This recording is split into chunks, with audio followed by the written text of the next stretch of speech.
It started on an ordinary Monday morning in downtown Chicago, the kind of morning where everyone hurried past each other, heads down, minds buried in coffee and deadlines. But for John Kennedy, the newly appointed CEO of a global tech firm, this particular morning would become one he'd remember for the rest of his life, because in a matter of minutes, he was about to meet a man who would redefine his understanding of intelligence, humility, and the human spirit.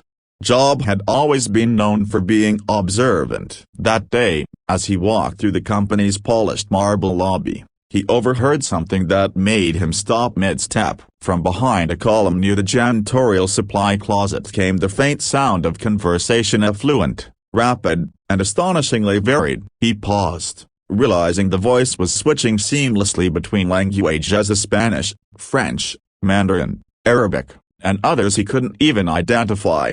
Curious, John peeked around the corner and saw a man in a faded blue uniform, holding a mop in one hand and a phone in the other. It was Samuel Sam Ortiz, the building's janitor, a quiet, middle-aged man who had worked there for nearly 6 years. Most people barely noticed him beyond a polite nod, but now, John was watching this same man effortlessly translate a conversation between two people on a video call, one in Italian, the other in Russian.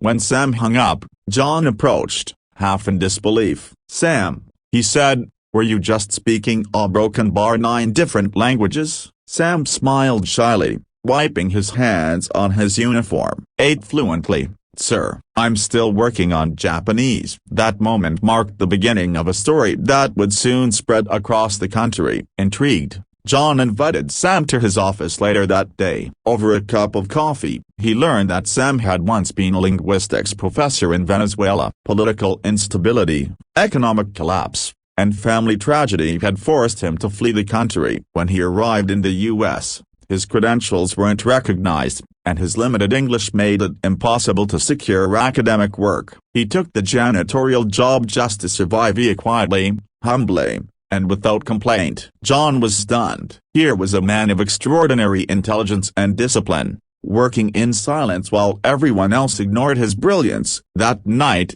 John couldn't sleep. The thought of Sam mopping floors while speaking the world's most complex languages gnawed at his conscience. The next morning, John made a decision that would change not only Sam's life but also the entire company's culture. He called an all-hands meeting. Hundreds of employees gathered in the main conference hall, buzzing with curiosity. Then, John walked in with Sam beside him. "Everyone," John began, "I want to introduce you to someone you've all seen, but few of you truly know. This is Sam Ortiz. He's our janitor, but also one of the most gifted linguists I've ever met." The crowd fell silent. Then, John gestured to Sam and said, "Sam, would you mind showing them what you can do?" Sam hesitated, visibly nervous, but John's encouraging nod gave him courage. He began speaking first in French, then German, Mandarin, Arabic, Portuguese, Russian, Hindi, and finally Japanese. The room erupted in applause after each language,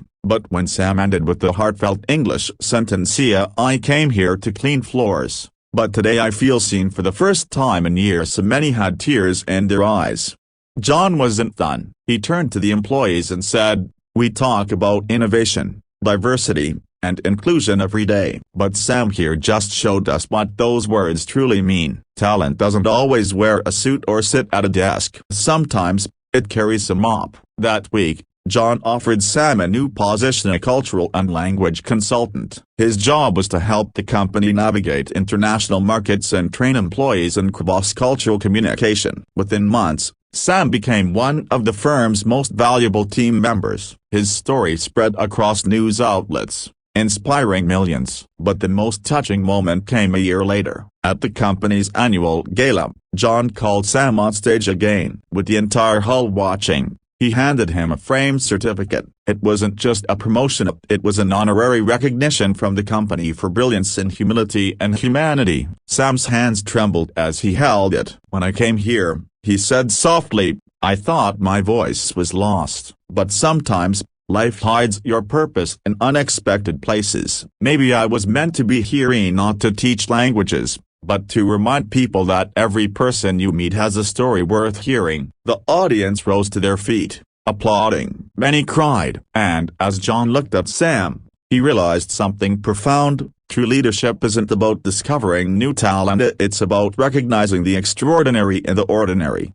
In the end, Sam's story became more than an office legend. It became a symbol of empathy, resilience, and the power of human potential. Because sometimes, the most inspiring people in the room aren't the ones giving the speeches, they're the ones quietly cleaning up after them, waiting for someone to listen.